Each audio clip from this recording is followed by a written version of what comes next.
The SuperBox S7 Ultra brings high-res playback up to 6K, a premium design, a backlit voice remote, fast Wi-Fi 6 and plenty of storage. It's a solid pick if you want a future-proof streaming box. There's a few things I'd still like to test long-term, thermals and software updates, but if you value performance and features over price, it's worth considering. Okay, so this is the home screen, and this is where you access your media, your TV shows, your movies.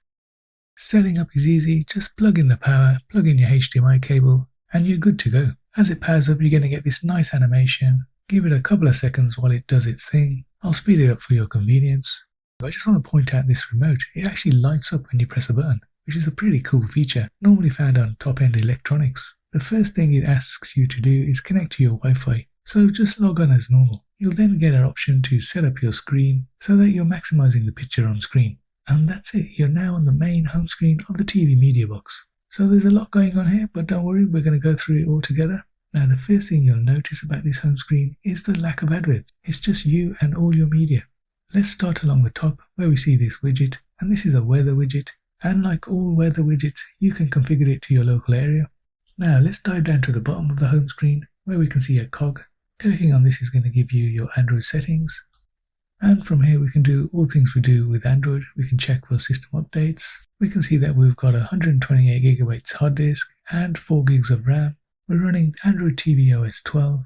Moving on along the bottom, we're going to see the file app, where we get quick access to all our files, and it handily organizes them into different categories, including video, pictures, music, and just normal files. Back along the home screen, we've got the system cleaner, which, as you've guessed, you can use to speed up your system if you've got some lagginess. So this clears the system memory, installation package residues, which we all know can really slow down your hardware. Next along the bottom is an internet speed tool. So if you do come across problems, you can quickly check it's not your internet speed causing issues.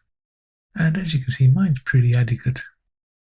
Okay, back on the home screen, the next tool along the bottom is an uninstall app. Next along the bottom, there's a tool to set up the remote for voice control, which is pretty easy to do, just follow the on-screen instructions. Next along the bottom, we've got an option to add shortcuts. Select the number from the screen and add an app. This allows you quick access to your apps from the home screen, and as you can see, as we go back to the home screen, you can see the apps I've added there on the bottom row. Last icon along the bottom is the help desk, and it's online and it's available through various formats. You get the following screen, just letting you know how to use the remote. You can see the channels listed on the left-hand side, and a picture preview and description on the right. Now you can also watch your TV shows and movies on a friendly and easy to use interface, which you can see here. So along the bottom you've got your history of previously viewed programs and movies, and you can view all your history or today's history or yesterday's. There's also a shortcut to your favorites that you've highlighted, and these can be movies or TV shows. And lastly, along the bottom we've got a search option. And from here you can basically search your whole collection of movies and TV shows, and it gives you the option to mention the cast or director. Now along the top we've got recommended shows and movies. Next to that is the newest shows and movies. And then the next tab across is just the movies section. And in the bottom left hand corner we've got a search option for all movies. Back on the home screen next to movies you've got TV series, and it's much of the same story here. You get some highlighted TV shows and you can do a search. So if this review helped you, please like and subscribe, and it really helps the channel